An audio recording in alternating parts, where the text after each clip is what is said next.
You see, the truth has an advantage.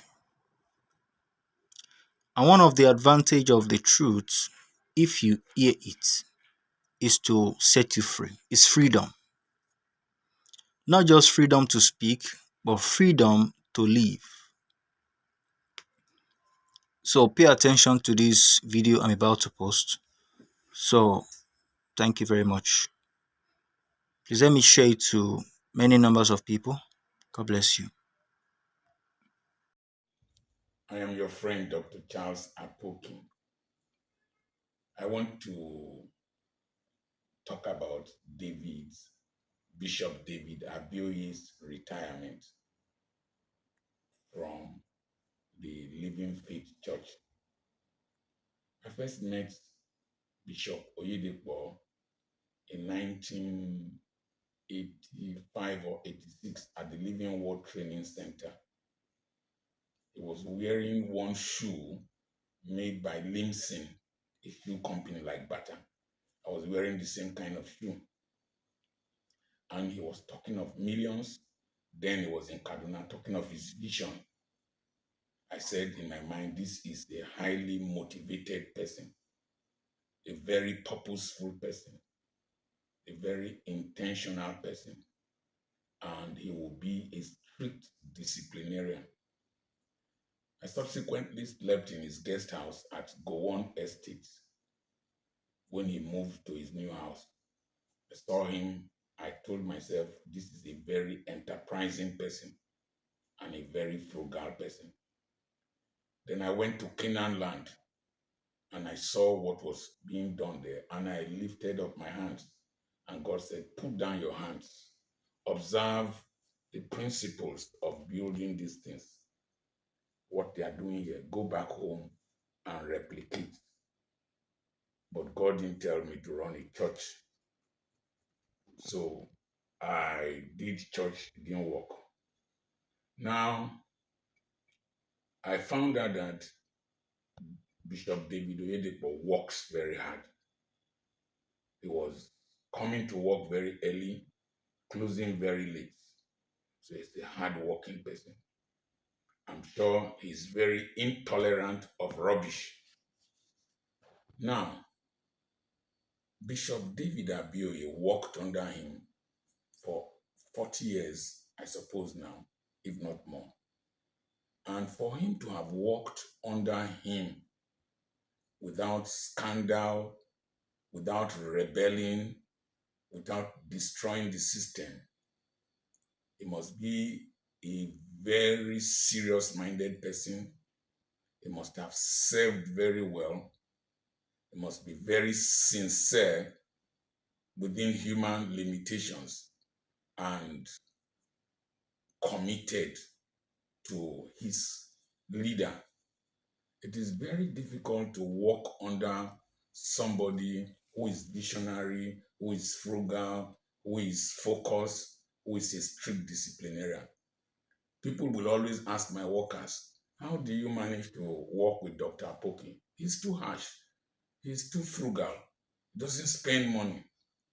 And if, as my level, people are still scared of how people work with me, to have worked with Bishop David Oyedepo over the years, Bishop Abioye deserves commendation.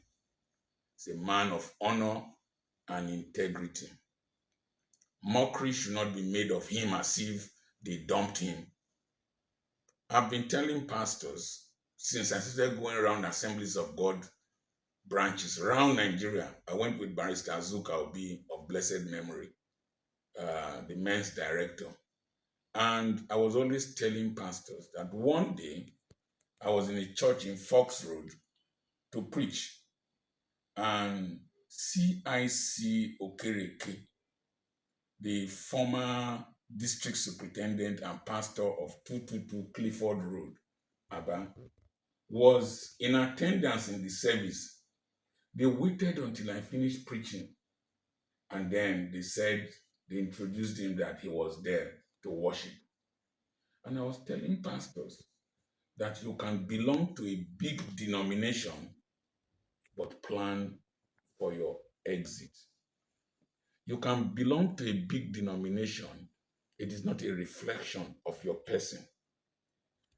And my wife will say, don't plant bottle in another person's ministry. That is to say, if you plant a bottle, the bottle won't grow. So you go to a ministry to serve God, but you must have an exit plan. You must use your experience, use your exposure, use your network, use your education to build a future. You can write books, you can do CDs, you can do broadcasts as I'm doing. I'm reaching the world. My denomination cannot stop me. I'm making impact globally. My denomination cannot stop me. Train your children, empower your wife, set up businesses that will not disturb your ministry. Don't steal from your denomination. Don't be rude to your leader. The resultant effect is that you will see that when you are retired, you have something to fall back on. Retirement is not a death sentence, it is just a refinement. And so when you are serving in a denomination, don't be carried away by the titles. Don't be carried away by the delusion of anointing. Anointing is like wine. Just be shacking you and you won't sit down to plan. So plan for your exit. Now, one of the best things that happened to me was that when I was starting ministry, I called people to join me come to Ugeli from the east. They refused to come. It's the biggest gift God gave to me. Because if they had joined me, most of them will be in their 60s now. They will have started complaining if they feel that I am the only one progressing. So it is a human nature. It's according to Chris Agiris, he said that for any normal psychologically mature adult, a time comes when his personal interest comes in conflict with organizational goals. Jacob asked Laban, is it not time for me to have my own? When I came, your flock was small. Now it has grown. Is it not time for me to have my own? That is a question that is always in the mind of any reasonable, mature adult, and is a natural desire. So, leadership should provide for that kind of space, give the person a place to function.